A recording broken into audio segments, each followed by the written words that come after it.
अपनी अजीबो गरीब पेशगोइयों और इसमें दिखाए जाने वाले वाकयात की वजह से दुनिया भर में तवज्जो का मरकज बन चुके हैं। सिम्पसन कार्टून्स को दुनिया के सबसे ज्यादा अजीबो गरीब कार्टून्स कहा जाए तो गलत नहीं होगा।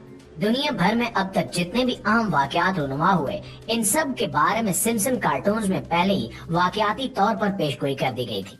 आज की इस वीडियो में भी हम आपको सिम्पसन कार्टून्स के कुछ ऐसे वाकयात के बारे में बताएंगे जिन्होंने आगे चलकर हकीकत का रूप धार लिया और दुनिया इस अजीबो गरीब इत्तेफाक या पसे पर्दा साजिश पर हैरत ज़दा रह गई। चाहे वो अमेरिका का इसराइल का फलस्तीन पर हमले में साथ देना हो, दजाल का आना हो, आतिशफशान का फटना हो या इस तरह के और अजीबो गरीब वाकयात हो, हर जगह सिम्पसन कार्टून्स का अमल दखल नजर आता है और हमें मालूम होता है कि तकरीबन हर वाक़े के बारे में सिम्पसन कार्टून्स में पहले ही पेशगोई कर दी गई है। तो आइए आज की वीडियो का आगाज करते हैं और जानने की कोशिश करते हैं कि ये महज इत्तेफाक है या फिर सिम्पसन कार्टून्स किसी आलमी यहूदी साजिश का हिस्सा है। दोस्तों, हम जानते हैं कि अक्टूबर 2023 से इसराइल गजा की पट्टी पर बाकायदा हमला आवर हो चुका है और इंसानी हकूक के साथ साथ जंगी जराइम का मुर्तकब भी हो रहा है। बेदर्दी से मुसलमानों को शहीद किया जा रहा है और हम जानते हैं कि इस सब की पुष्ट पे अमेरिका अपने तमाम तर वसाइल के साथ मौजूद है। ये अमेरिका की हल्लाशेरी ही है कि जिसकी बुनियाद पर इसराइल इस वक्त अपनी पूरी फौजी ताकत के साथ फलस्तीनी मुसलमानों की नस्ल कुशी में मसरूफ है। अमेरिकी अवाम भी इस बात के खिलाफ मुजाहरा कर रही है कि इनके टैक्स के डॉलर्स मुसलमानों की नस्ल कुशी के लिए इस्तेमाल न किए जाएं। आपको बताते चलें कि ये बात आज से 13 साल पहले ही सिम्पसन कार्टून्स की एक किस्त में बता दी गई थी। इस किस्त में दिखाया जाता है कि होमर, जो इस कार्टून सीरीज का मेन कैरेक्टर है, अपने घर वालों के साथ अमेरिका से इसराइल की सैर के लिए जाता है। वहाँ एयरपोर्ट पर वेलकम टू इसराइल का एक बैनर लगा हुआ है जिसमें आप देख सकते हैं कि बिल्कुल नीचे एक जुमला लिखा है जिसके मुताबिक ये सब अमेरिकी टैक्स पेयर्स के डॉलर से किया जा रहा है। मौजूदा वक्त में हम जानते हैं कि इस वक्त यही सब कुछ हो रहा है। इसी किस्त में आगे चलकर ये भी दिखाया गया है कि कार्टून का मेन किरदार होमर इसराइल में रहते हुए अपने आप को लोगों का मसीहा और पेशवा समझना शुरू कर देता है और वो यहूदियों, मुसलमानों और ईसाइयों को दावत देता है कि वो इसे मसीहा माने और वो एक नए मजहब की बुनियाद भी रखता है जिसे सब तस्लीम कर लेते हैं। इस किस्त का पहला हिस्सा तो हम आपको बता चुके हैं कि पूरा हो गया है और अमेरिका इसराइल की हर तरह से इमदाद भी कर रहा है। अब इस किस्त के दूसरे हिस्से के मुताबिक ये देखना बाकी है कि वो कौन सा शख्स होगा जो इसराइल में बैठकर अपने आप को मसीहा और नबी होने का दावा करेगा और एक नए मजहब की बुनियाद रखने की कोशिश करेगा। हम सब जानते हैं कि ये दजाल होगा, लेकिन यहूदियों के नजदीक वो इनका मसीहा होगा और ईसाइयों के नजदीक वो झूठा मसीहा यानी एंटी क्राइस्ट होगा। प्यारे साथियों, अब हम अगले वाक़े की जानिब देखें तो मई 2020 में अमेरिकी रियासत मिनेसोटा में एक शख्स को नकली नोट से शॉपिंग करते हुए एक पुलिस अफसर ने गिरफ्तार कर लिया। इस शख्स का नाम जॉर्ज फ्लॉयड था। जिस पुलिस अफसर ने जॉर्ज को गिरफ्तार किया उसने इसे बेदर्दी से कत्ल कर दिया। इस जालिमाना और गैर मुनसिफाना कत्ल के खिलाफ मिनेसोटा की आवाम ने हड़ताल कर दी और शदीद मुजाहरे होने लगे। इन्हीं मुजाहरों के दौरान अमेरिकी अवाम ने मिलकर उस पुलिस स्टेशन को आग लगा दी जिस पुलिस स्टेशन से वो पुलिस अफसर जिसने जॉर्ज फ्लॉयड को कत्ल किया था ताल्लुक रखता था। यहाँ तक तो एक नॉर्मल वाक़या नजर आता है, लेकिन आपको शायद ये जानकर हैरत होगी कि इस वाक़े की पेशगोई भी 21 साल पहले सिम्पसन कार्टून्स में कर दी गई थी। 14 नवंबर 1999 को सिम्पसन कार्टून्स की जो किस्त रिलीज हुई उसमें देखा जा सकता है कि इस सीरीज का मेन किरदार होमर एक कार में बैठा है जिसको एक पुलिस अफसर रोकता है। इस पर होमर उसकी तवज्जो उसके पीछे जलते हुए पुलिस स्टेशन की तरफ मबजूल करवाता है।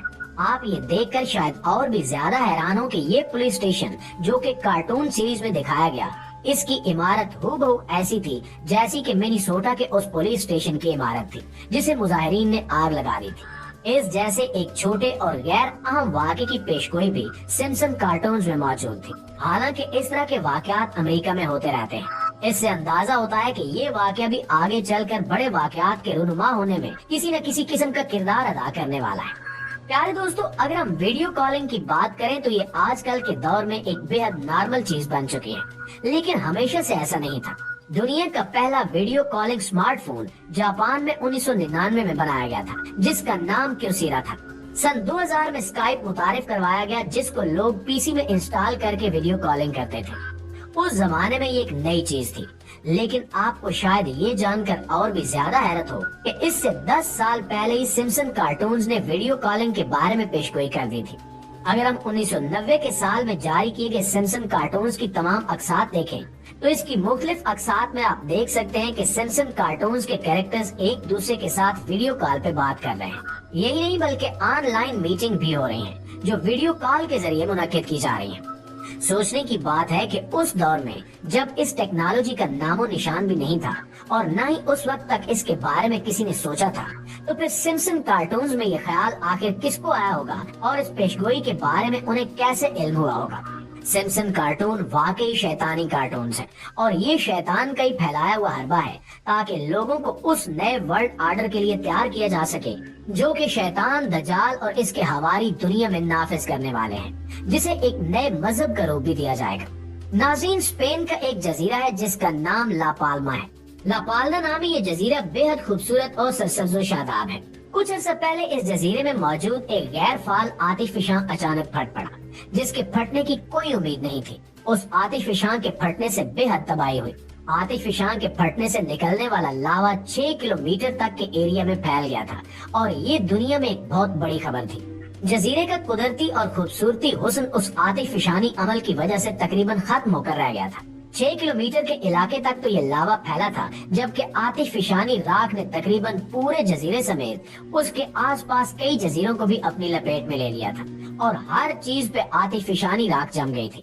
آپ شاید یقین نہ کریں، لیکن اس آتش فشانی لاوے کو بجھانے میں اور اس سے لگنے والے نقصانات پر قابو پانے میں فائر فائٹرز کو تقریباً 3 مہینے کا وقت لگ گیا تھا اور یہ خوبصورت جزیرہ 3 مہینے تک گرم اور کھولتے ہوئے لاوے سے جلتا رہا تھا۔ لیکن آپ کو شاید یہ جان کر اور بھی حیرت ہو کہ اس واقعے کی پیشگوئی بھی تقریباً 7-8 سال پہلے ہی سمپسن کارٹونز کی ایک قسط میں کر دی گئی تھی۔ سن 2014 میں سمپسن کارٹونز کی ایک قسط ریلیز ہوئی جس کا نام سپرنگ فیلڈ والکینک ایرپشن تھا۔ اس قسط میں دکھایا جاتا ہے کہ ہومر اور اس کا خاندان ایک جزیرے پر سیر کرنے کے لیے جاتے ہیں جس کا نقشہ تقریباً ویسا ہی ہے جیسا کہ اسپین کے اس جزیرے لا پالما کا تھا۔ ان کے اس جزیرے کی سیر کے دوران وہاں موجود ایک ڈورمنٹ یعنی غیر فعال آتش فشاں جس کے پھٹنے کا کوئی ڈر نہیں ہوتا، وہ اچانک سے پھٹ پڑا اور وہاں پر موجود ٹی وی اینکرز نے اس کی لائیو کوریج کی۔ بالکل اسی طرح لا پالما میں پھٹنے والے اس آتش فشاں کی بھی لائیو کوریج کی گئی تھی۔ اس سے اندازہ لگایا جا سکتا ہے کہ سمپسن کارٹونز کوئی عام کارٹونز نہیں ہیں، بلکہ یہ کسی ایسے شخص کی تحریر اور اختراع ہے جو یہودیوں کے اس عظیم منصوبے کا حصہ ہے جس کے مطابق وہ پوری دنیا پہ اپنا تسلط جمانا چاہتے ہیں اور نیو ورلڈ آرڈر کے بعد ایک اور آرڈر لا کر پوری دنیا پہ اپنی حکمرانی قائم کرنا چاہتے ہیں۔ اسی سلسلے میں دجال کا ظہور بھی ہونے والا ہے جس کو ایک مسیح اور نبی کے روپ میں پیش کیا جائے گا اور وہ ایک نئے مذہب کی بنیاد بھی رکھے گا۔ دجال کے اس مذہب کا شکار ہونے والے وہ لوگ ہوں گے جن کا خدا پر یقین نہیں ہوگا اور وہ لوگ اللہ پہ ایمان کے بارے میں شکوک و شبہات کا شکار ہوں گے۔ اس بات